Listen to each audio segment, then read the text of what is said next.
Which is like my 2 games ago, I played Pudge and I was doing really well. I was like 7-4, 7 like 2-4 or something in the early game, and then all of a sudden I hit like a wall where I felt really unable to do anything. I got really frustrated. Like didn't participate in a single kill for the next like 20 minutes. I think the first thing I want to point out is I like Urn of Shadows a lot better than I like Soul Ring on Pudge in most games. Okay. And the reason for that is Pudge has like 0 base armor, so getting that armor soon is really nice. And then also what Pudge does is he takes fights and he gets super low, and Urn of Shadows. So Pudge is really just like outside of killing people, he doesn't do much, right? Yeah. So what Urn of Shadows does is when you take a fight with, like, let's say your Storm Spirit, and then your Storm Spirit drops down to 20% health and has to go back to base, you can use your Urn on him and then he can stay and push the tower. So in that sense, you can buy a 800 whatever gold item and you can push just as well as Storm does. Does that make sense? Mm-hmm. Like if you don't have the Urn, he has to back. And did you usually you want to start with Tangos, Clarity, and Boots? I'm assuming you had to buy a ward. Yeah. Did you buy the ward or did this guy make you buy the ward? Because that's pretty important. I might have bought it. Yeah, you should try to, if you can, let him buy it. But if you can't, then this is fine. Okay. I'd like to go the Fairy Fire on Pudge, because I find lower MR players tend to like think you're going to die, and then you Fairy Fire and they die. Yeah. Well, you can even use. I'd say it's better to get the boots and get a Fairy Fire than have the Clarity, because usually it takes you a little bit to get your level 2, and you don't need your Clarity until level 2 usually. So you can like oftentimes like fly out a Clarity later, and like if your lane's going well or whatever's going well, then you can like also fly out your Windlace when you go boots first or whatever. Okay. This game it didn't really matter that much because I got first blood, so I got my boots like immediately. Yeah.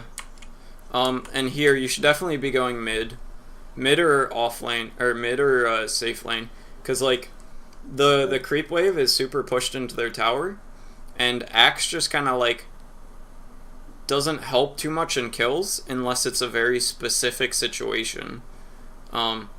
And with the creep wave being right here, you don't really have any options except for sap experience from your Axe. But I mean to be screen sharing right now. Oh shit, am I not fucking okay. Screen share. There we go. So right here, like the creep wave is pushed to his tower, so there's no space for you to like really do anything. And all you're really gonna do is steal experience from this guy. But if you go mid now, the Tinker is gonna be like right here when you try and gank him. And you have all of this room to do anything to him.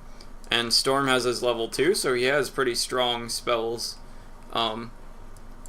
So being bottom, you just aren't going to accomplish much. But you can kind of do something top if it's more pushed out. It's just so far away that I'm saying that going mid is a lot better here. Okay. Do you see that, or do you have any questions about that? No. Right.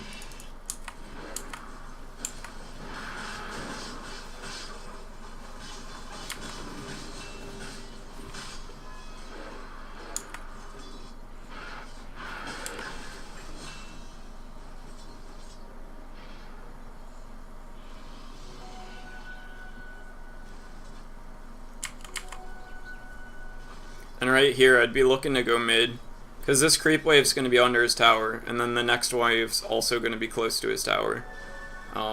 so you don't have nearly as much space. And if you kill this guy, it doesn't really matter at all, because he's just going to TP back to lane in a few seconds. And it's not going to get you a lot of gold, and it's not going to shut down his experience a lot. But if you go mid, not only is the creep wave pushed out more, so you have more space to do stuff, but oftentimes if you can get your mid a kill, it like wins them the lane. Like usually mid matches up like around 50-50 or 55-45 chance for one guy to win over the other. So when it's that delicate or that close to being equal, getting a kill is huge. But like if we valued if we looked at the chance for somebody to win the lane the same as we did mid, where like expecting the Night Stalker to get as much as the Bloodseeker for it to be like an even lane, does that make sense? If we look at it that way, then it's like a 90% chance your Bloodseeker is going to win this lane, and a 10% the Night Stalker is going to win it. So you're not really going to skew it any more than that. But if you go mid and you get a kill on the Tinker, it all of a sudden goes from like 50-50 to like 65-35. And that's on a hero that's much more important to get his timings than this hero. Plus, it's just an easier gank right now, except for the Rickies there, which kind of makes it a little bit harder, but...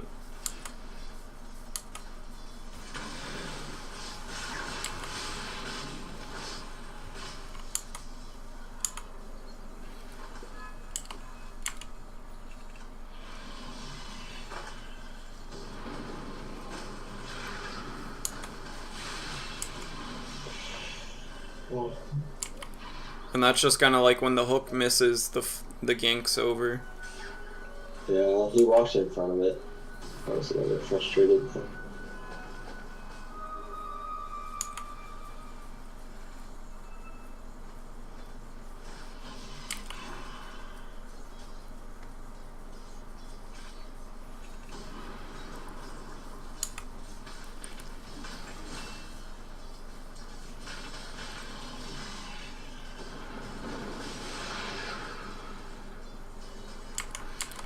The only time that I ever get the second point in the rot before the hook is against a TA mid, because your second point in rot goes through refraction, whereas your first doesn't. Or your second point melts her refraction, but your first doesn't. But if you look at the actual damage, this goes up 90 pure damage, and this goes up 60 magic damage. So you have to be on them for 4 seconds before this starts doing the same damage as a better landed hook. But this also has extra range and reduced cooldown. And this one hurts you just as much as it hurts them. So the damage that you take per second of this also goes up with it. So it's kind of like, if you want to use your rot just for a slow, your second point in this is worse than your first point. But this is kind of like so useless in the early levels that you don't want to get it. So it's much better to have more points in your hook than it is to have more points in your rod. Okay.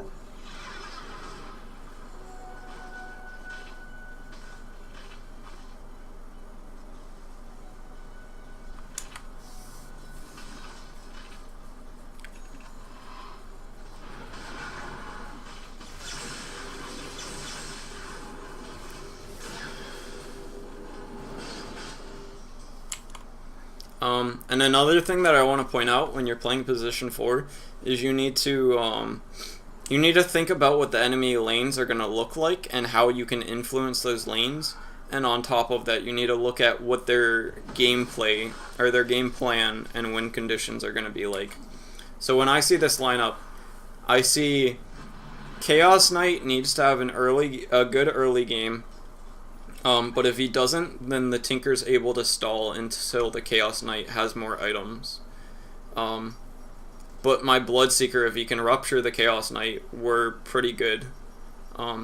So with that in mind, the Night Stalker, having farm or not having farm, doesn't really make too much of a difference. Would you agree? Yeah. And him having more experience also doesn't really matter. Because the most compelling thing about him is him silencing your Storm Spirit. But the difference between level 1 of this and level 4 are, like, his level 1 of this is basically as good as his level 4. Like, it's a little bit better, but it's, like, not enough that you should focus a lot on the off lane to make sure that he doesn't get his level 4 silence quickly.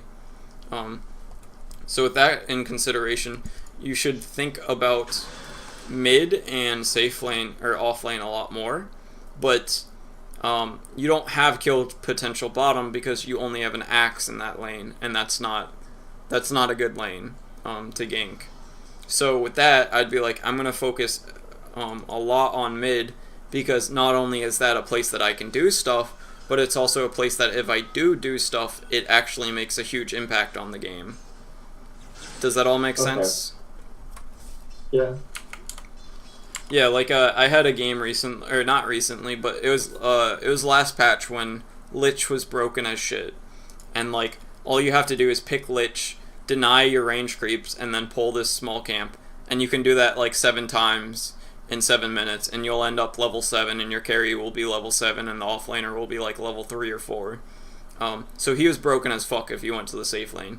But I realized that my safe lane hero and their off lane hero would trade about evenly a little bit. It's like 60-40, my safe lane doing fine, and then the off laner doing bad. And then bottom was the same, and then mid was kind of the same too.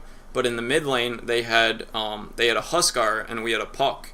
And how their lineup was set up was they couldn't deal with me heading mid early, and Huskar was the only hero on their team that was like compelling. Like he was the only person that could attack towers, or take Roche or anything important. So if I went mid and nuked the Husk and denied all his creeps, he's not going to have any impact on the game, and they can't stop me from doing that. So I went mid, and I didn't do anything special. Like a 3k would have been 90% as good as me in that lane, but it's just the fact that I went mid instead of anywhere else won us that game, like single-handedly.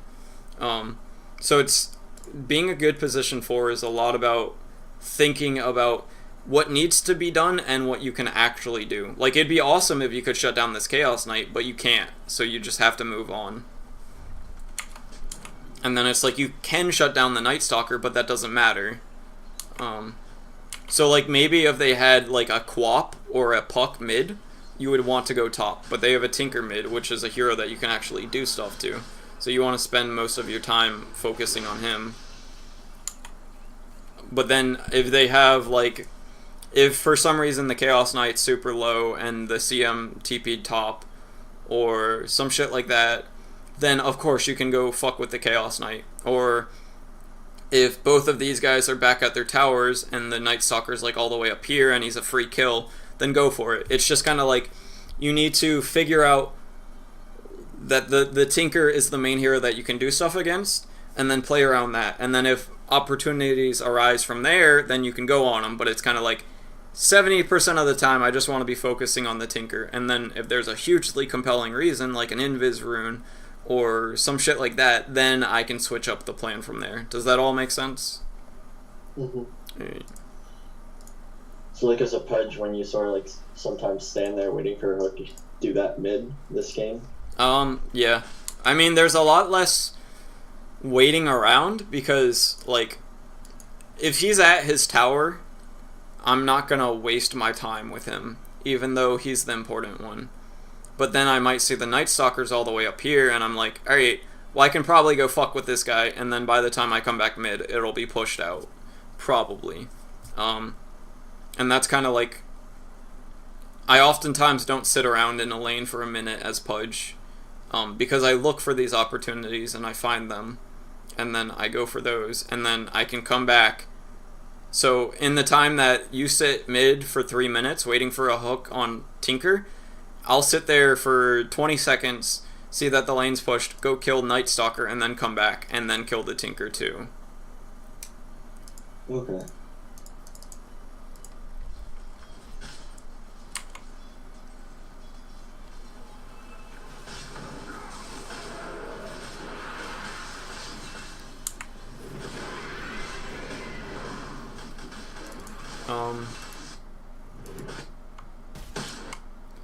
So with this, I'd just be like, we're not killing him unless I hook him. And I would probably be sitting right here and go for a hook along this line.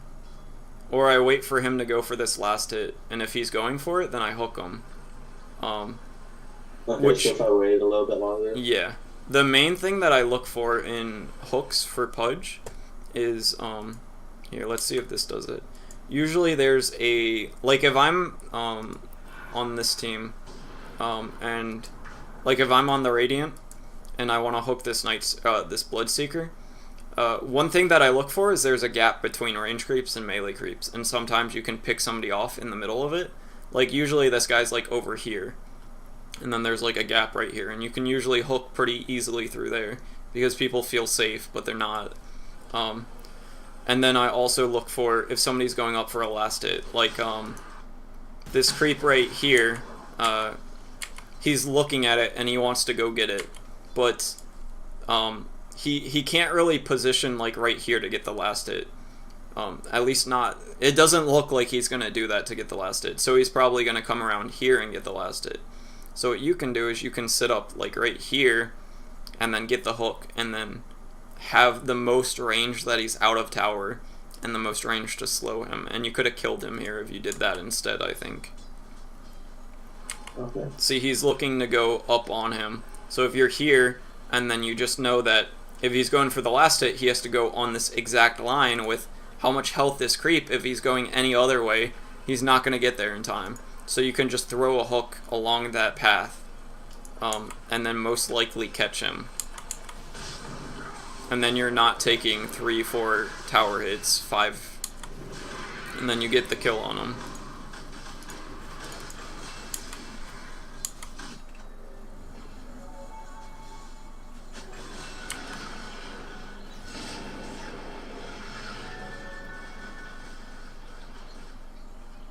We have a ward there, yeah. This whole time I sort of felt like the people had vision with me.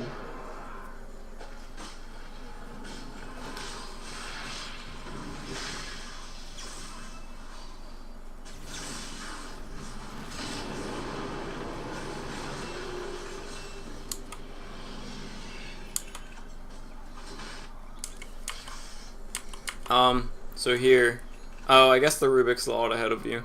In this situation, if the Rubik wasn't level 6 yet, I would have let him get the tome.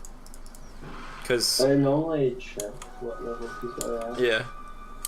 But yeah, you've been having a decent game, so you have your level 6. So it's usually beneficial to let your position 5 get their 6, but of course that doesn't matter this game because he's level 8.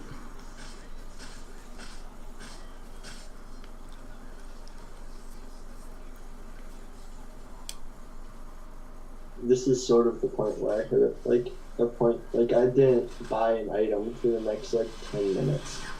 Well, part of that is, I think, your item build right now. So, usually, I think of Aether Lens as an item that I want to get before they start high grounding us. And that's the most of what I think about it.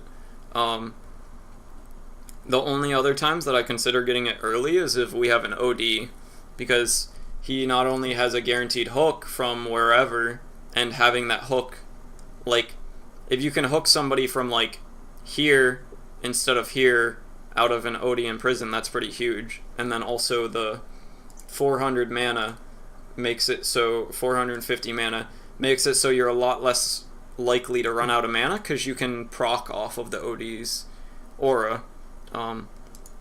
So that's the main consideration with Aether Lens is, do I have an OD? And are they going to push high ground before I can get it? Because when you're high ground, you can hook a lot better with Aether Lens. And if you can get a hook with Aether Lens, they can't push anymore because you killed somebody. And usually, like, if you hook from, like, here to, like, here with Aether Lens, you're catching the farthest out hero, so the rest of his team is like here. meaning that he's going to die before his team can even get in the place to react to it. Whereas without Aether Lens, you might miss the hook, or the enemy team's closer so they can react to it or whatever. So I think the first thing is the Aether Lens is the wrong item here. And the Soul Ring is also wrong. I would have gotten, I probably would have got an urn, a wand, and a windlace, so that eventually you can make that into a spirit vessel. And that's really good because you can throw it on the Tinker and sometimes stop his blink, which means that when he rearms, he just dies. And then again, it like helps your team push more. And then from there, what item would I get? I'd probably get like a Glimmer Cape. Maybe, I don't know. It's kind of like weird looking at their lineup.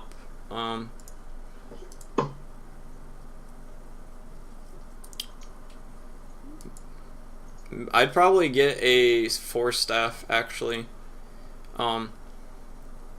Because you can force out of her ult, you can force out of March.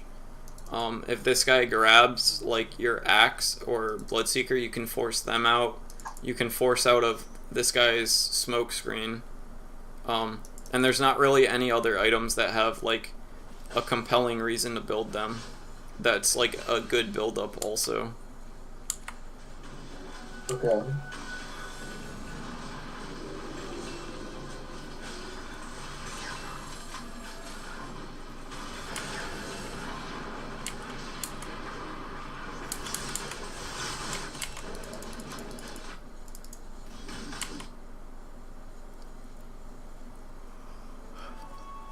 And it's like right now, wouldn't you rather have a Ring of Health than a Void Stone? Just like the build up is nicer. And then it's like you have so much gold and all of it is just regeneration. And then like some more strength. But if you had an urn, you'd have the same mana regen as the Void Stone. Also, a small trick is if you Soul Ring and then hook a rune, that mana becomes permanent, that gets refunded.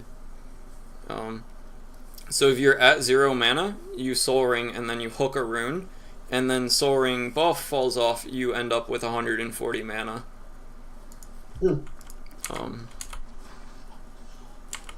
But yeah, it's kind of like if you have an urn, it's also, if you look at urn as like even just a nuke, it's pretty decent, because if you look at the cost of a Dagon, it's 400 gold or 400 damage for 2,700, and then if you scale it to urn, it does about, urn does like 150. So it does more per gold than a Dagon does, but it also heals, and it also solves your mana problems, and it also gives you a good amount of armor to start the game, and then it also has the good buildup of Raindrop, which makes you a lot more tanky while you're building the urn. And then it also allows you to get a Windlace casually after you build the urn. So it's got so much good shit going for it. And then of course you can push after with your team. Whoever gets low, you can just heal them up. Cancels the Blink Dagger of the Tinker. Chaos Knights are starting to pick up Blink Daggers more. The Crystal Maiden might get one also. And you counter that 2,000 gold item completely with your 800 gold item.